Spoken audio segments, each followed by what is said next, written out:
नमस्कार। इस वीडियो के द्वारा हम आपको आई एग्ज़ामिनेशन का कंप्लीट प्रोसेस बताएँगे। अक्सर ऐसा होता है कि जब पेशेंट पहली बार आते हैं, तो वो काफ़ी तरह का रिएक्शन देते हैं। उसका कुछ एग्ज़ाम्पल मैं आपके सामने रखता हूँ। जैसे डॉक्टर पेशेंट्स कहते हैं कि मुझे 2 घंटा हो गया है, अभी तक डॉक्टर ने चेकअप के लिए नहीं बुलाया। डॉक्टर मुझे डायरेक्टली क्यों नहीं देख सकते हैं? उससे मेरा चेकअप बहुत जल्दी हो जाएगा। या फिर मुझे कभी-कभी पूरा दिन हो गया, लेकिन डॉक्टर ने देखने के बाद बोला कि आपको एक बार और आना पड़ेगा। तो ये सारे इश्यूज़ क्यों होते हैं, इसको समझना बहुत ज़रूरी है। और इसका कारण ये है कि ये जो चेकअप है, ये सिंपल आई एग्ज़ामिनेशन नहीं है। सिंपल आई एग्ज़ामिनेशन वो होता है जिसमें सिर्फ़ चश्मे का नंबर देख के पेशेंट को रिलीज़ कर देते हैं। बट ये जो है, ये सिंपल आई एग्ज़ामिनेशन नहीं है, बल्कि ये कॉम्प्रिहेंसिव आई एग्ज़ामिनेशन है। और इसके काफ़ी कंपोनेंट्स होते हैं, जिसे सीरियल वाइज़ सिस्टमैटिकली चेक करके फाइनल ओपिनियन दी जाती है पेशेंट को। क्वेश्चन है कि ये क्यों इम्पोर्टेंट है? इसका रीज़न ये है कि आँखों के काफ़ी कंडीशंस ऐसे हैं जिसमें कोई सिम्पटम्स नहीं होते हैं। फॉर एग्ज़ाम्पल, बच्चों की एज में ये चश्मे का पावर एक बहुत इम्पोर्टेंट चीज़ है। वो यदि सही समय पे बच्चे को नहीं मिलेगा, तो उसका एक कंडीशन डेवलप हो जाता है जिसको बोलते हैं अम्बलायोपिया या लेज़ी आई, जिसमें कि विज़न का परमानेंट रिडक्शन हो जाता है, परमानेंटली कम हो जाता है। मिडल एज में ग्लूकोमा एक ऐसा कंडीशन है जो पेशेंट को कोई सिम्पटम नहीं करता है और धीरे-धीरे उसकी आँखों की रोशनी ख़त्म कर देता है। ये भी एक थॉरो चेकअप से ही पता कर सकते हैं। ओल्ड एज में कंडीशन होती है एआरएमडी, जो कभी-कभी रूटीन चेकअप में अर्ली स्टेज में डिटेक्ट किया जा सकता है और उसको करेक्ट ट्रीटमेंट करके उसका डैमेज को कम किया जा सकता है। तो इस तरह से बहुत लंबा लिस्ट है आँखों की कंडीशंस का, जो एक थॉरो चेकअप से ही पता चल सकता है। सुपरफिशियल चेकअप से या बाहरी चेकअप से इतना उसका समझ में नहीं आता है। चेकअप करने से पहले ये जान लेना होगा कि क्योंकि चेकअप के समय आँखों में ड्रॉप दे दिया जाता है, तो इमीडिएटली चेकअप के बाद थोड़ा सनलाइट में दिक्कत हो सकता है। देन ड्राइविंग में भी थोड़ा इश्यू हो सकता है, स्पेशली यदि रात का समय है, तो सामने का लाइट में तकलीफ हो सकता है। अडल्ट्स को पढ़ना और मोबाइल 6 घंटे तक देखने में तकलीफ होगा। बच्चों को भी नियर एक्टिविटी पढ़ना-लिखने में 2 दिन तक प्रॉब्लम हो सकता है। चेकअप के लिए एक टीम होता है जिसमें सबसे पहले जो बेसिक चेकअप होता है वो ऑप्टोमेट्रिस्ट करते हैं। ऑप्टोमेट्रिस्ट चेकअप होने के बाद पेशेंट की आँखों में ड्रॉप डाल के पेशेंट को डायलेट किया जाता है। इस पूरे प्रोसेस में 1 से डेढ़ घंटा लग जाता है। इस बीच में यदि पेशेंट को कोई भी क्वेश्चन्स आते हैं या कोई भी मन में कोई सवाल रखता है या कोई चीज़ को क्लियरिफ़ाई करना होता है, तो पेशेंट जो काउंसलर हैं टीम के साथ अटैच्ड, उनसे बात कर सकते हैं। फ़ोन नंबर आपके सामने लिखा हुआ है। एक बार डायलेट हो जाने के बाद पेशेंट मेरे रूम में आते हैं और फिर डिटेल चेकअप होता है। आइए देखते हैं कि इस टोटल चेकअप में क्या-क्या चीज़ें किया जाता है। रिफ्रैक्शन या पावर टेस्टिंग सबसे इम्पोर्टेंट पार्ट है किसी भी आई एग्ज़ामिनेशन का। इसमें टाइम लग सकता है। ये पेशेंट टू पेशेंट वेरी करता है। बच्चों में और अडल्ट्स में अलग-अलग तरीके से होता है। 95% केसेस अडल्ट केसेस में सेम डे चश्मे का पावर मिल जाता है।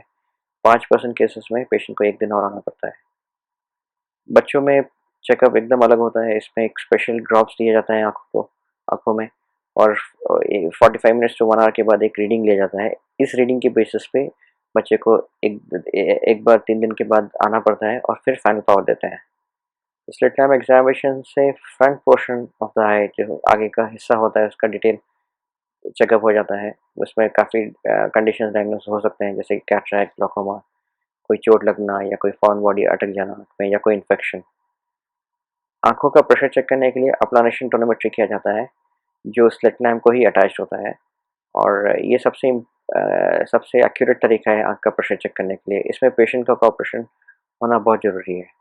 गोनियोस्कोपी एक और इम्पोर्टेंट टेस्ट है। ये हर पेशेंट में नहीं करना पड़ता है, बट ये टेस्ट से एंटीरियर चैम्बर, जो आँखों का फ्रंट पोर्शन है, उसका एंगल का स्टडी करते हैं, ये उन पेशेंट में किया जाता है जिनमें ग्लाकोमा की फैमिली हिस्ट्री है, या जिनका क्लिनिकल एग्जामिनेशन में पाया जाता है कि उनका एंटीरियर चेंबर काफ़ी शैलो है या छोटा है, या जो पेशेंट ऑलरेडी ग्लाकोमा ट्रीटमेंट पे है उनके लिए।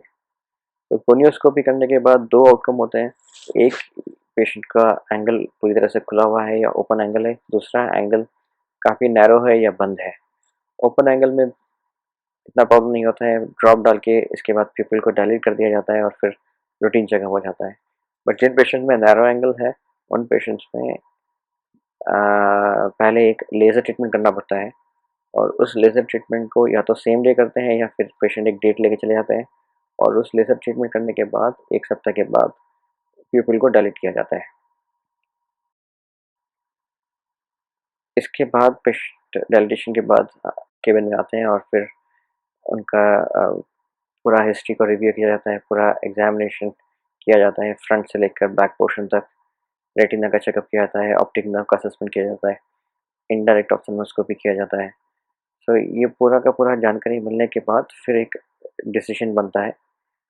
तो एसेंशियली 3 तरह के पॉसिबिलिटीज़ होते हैं। मेजॉरिटी पेशेंट्स में सेम डे कंसल्टेशन कंप्लीट हो जाता है, और ग्लास का पावर या कोई मेडिसिन की ज़रूरत होता है तो वो प्रिस्क्राइब कर दिया जाता है। चिल्ड्रन में, बच्चों में, जैसा हमने बताया कि यदि उनको चश्मे का पावर है तो उनको 3 दिन के बाद एक बार आना पड़ता है। और थर्ड कैटेगरी होता है जिन पेशेंट्स को कुछ आई डिजीज़ हैं या आई का कोई कंडीशन है। सो सबसे कॉमन कंडीशन होती है कैटरैक्ट। उन पेशेंट्स में कैटरैक्ट रिलेटेड टेस्ट कोशिश करते हैं कि सेम डे हो जाए, बट कभी-कभी पेशेंट को 1 दिन और आना पड़ता है फॉर टेस्टिंग। ग्लाकोमा पेशेंट्स में डेफिनेटली पेशेंट्स को वापस आना पड़ता है, उनको लेज़र ट्रीटमेंट का आवश्यकता पड़ सकता है, या फिर उनको और डिटेल इन्वेस्टिगेशंस का ज़रूरत डेफिनेटली होता है। जो पेशेंट्स एक रिफ्रैक्टिव सर्जरी का ओपिनियन के लिए आते हैं, जिसका हम लोग लासिक बोलते हैं, उनका कम्प्रेहेंसिव आई एग्ज़ामिनेशन होने के बाद यदि सब कुछ नॉर्मल होता है तो उसके बाद उनको 1 दिन और बुला के लासिक रिलेटेड स्पेसिफिक टेस्ट करना पड़ता है, जिसको हम लोग कॉर्निया टेस्ट बोलते हैं। वो 3 दिन के बाद किया जाता है। एंड फाइनली कुछ पेशेंट्स में रेटिना का इश्यूज़ होते हैं, तो उन पेशेंट्स को यूजुअली रेटिना स्पेशलिस्ट के पास रेफ़र किया जाता है। पेशेंट के पास ऑप्शन होता है कि वो सेम डे दिखाना चाहे तो दिखा सकते हैं, या किसी और दिन आके भी दिखा सकते हैं। इन जनरल जिन पेशेंट्स को ज़्यादा प्रॉब्लम नहीं है, उनका चेकअप यूजुअली विदिन डेढ़ से 2 घंटे में कंप्लीट हो जाता है। और जिन पेशेंट्स में कुछ इन्वेस्टिगेशन करना होता है या कुछ सेकंड ओपिनियन लेना पड़ता है, तो उन पेशेंट्स में करीब 2 से 5 घंटा लग सकता है।